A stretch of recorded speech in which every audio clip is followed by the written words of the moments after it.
Hello दोस्तों, आप लोगों का स्वागत है आपके यूट्यूब चैनल हिंदी के तार में। तो जैसा कि आप लोगों की मांग थी कि प्रयोजन मूलक हिंदी के अंतर्गत सभी विषयों पर उत्तर लेकर आऊं, तो आज हम एक नए विषय के साथ मिले हैं।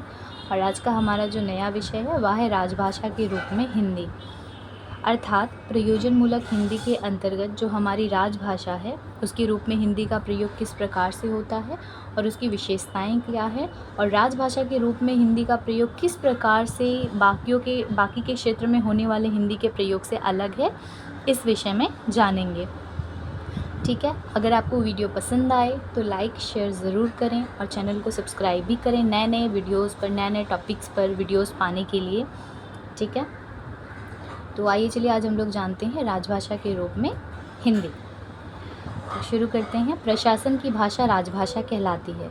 राजभाषा का सामान्य अर्थ होता है राजकाज चलाने की भाषा, अर्थात भाषा का वह रूप जिसमें राजकाज चलाने में सुविधा हो। हिंदी में राजभाषा शब्द अंग्रेजी के ऑफिशियल लैंग्वेज के पर्याय के रूप में प्रयुक्त हो रहा है। इस शब्द का प्रयोग कानूनी तौर पर स्वतंत्र भारत के संविधान में सर्वप्रथम किया गया। राजभाषा का प्रयोग मुख्य रूप से 4 क्षेत्रों में किया जाता है: शासन, विधान, न्यायपालिका और विधानपालिका। भारत के संविधान के अध्याय 17 अनुच्छेद 343 में उल्लेखित किया गया है कि संघ की राजभाषा देवनागरी लिपि में लिखी हिंदी होगी। राजभाषा के रूप में हिंदी को मान्यता मिल जाने के बाद भारत सरकार का ध्यान उसकी शक्ति, व्यापकता और शासकीय क्षेत्र पर आ गया। हिंदी के प्रयोग के विषय में क्रमशः 1952, 55 और 1960 में राष्ट्रपति ने राजभाषा के प्रयोग संबंधी आदेश जारी किए। राजभाषा की कुछ प्रमुख विशेषताएं निम्नलिखित हैं। इनको मैंने पॉइंट वाइज करके लिखा है जिससे आप लोगों को समझने में आसानी हो। ठीक है, ऊपर अभी तक मैंने जितनों को पढ़ा ये इतना आप परिचय में लिखिएगा। ठीक है, मुझे लगता है राजभाषा के रूप में हिंदी जो है ये 5 नंबर के प्रश्न में विशेष तौर पर पूछी जाती है। बहुत कम समय ऐसा होता है कि 10 नंबर में अगर पूछा भी जाता है तो इसके साथ और 1-2 प्रश्न जोड़ करके पूछे जाते हैं। ठीक है, तो चलिए अब हम लोग जानेंगे राजभाषा के रूप में हिंदी की विशेषताएं क्या हैं।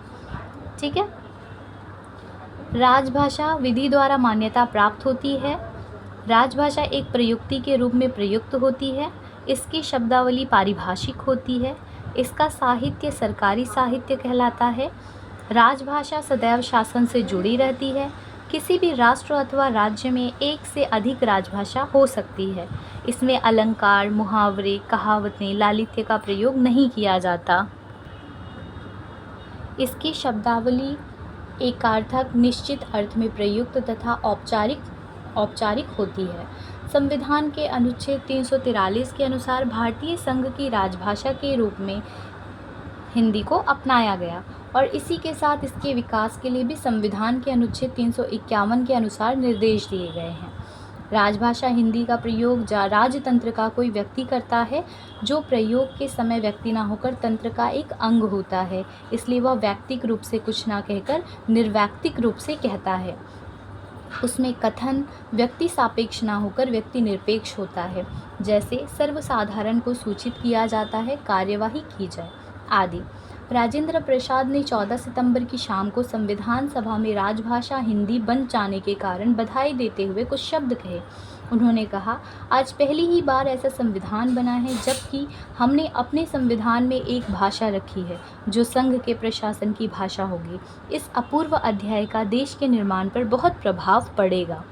ठीक है, तो इस प्रकार से ये इसकी विशेषता यहाँ पे समाप्त होती है। अब हम देखते हैं कि जब हम किसी भी उत्तर को लिखते हैं ना, तो जब तक हम उस उत्तर का निष्कर्ष नहीं लिखते हैं तब तक क्या होता है कि हमारा वो उत्तर अधूरा रहता है। ठीक है, अब राजभाषा के रूप में हिंदी का निष्कर्ष क्या है? अतः हिंदी भाषा विश्व की समृद्ध भाषाओं में गिनी जाने वाली भाषाओं में स्थान रखती है। हिंदी भाषा का शब्दकोश भी काफ़ी विस्तृत है। हिंदी भाषा को वैज्ञानिक हिंदी का दर्जा भी प्राप्त है क्योंकि हिंदी में एक ध्वनि के लिए एक ही लिपि चिन्ह का प्रयोग किया जाता है।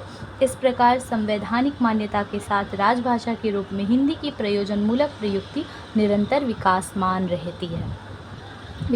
है।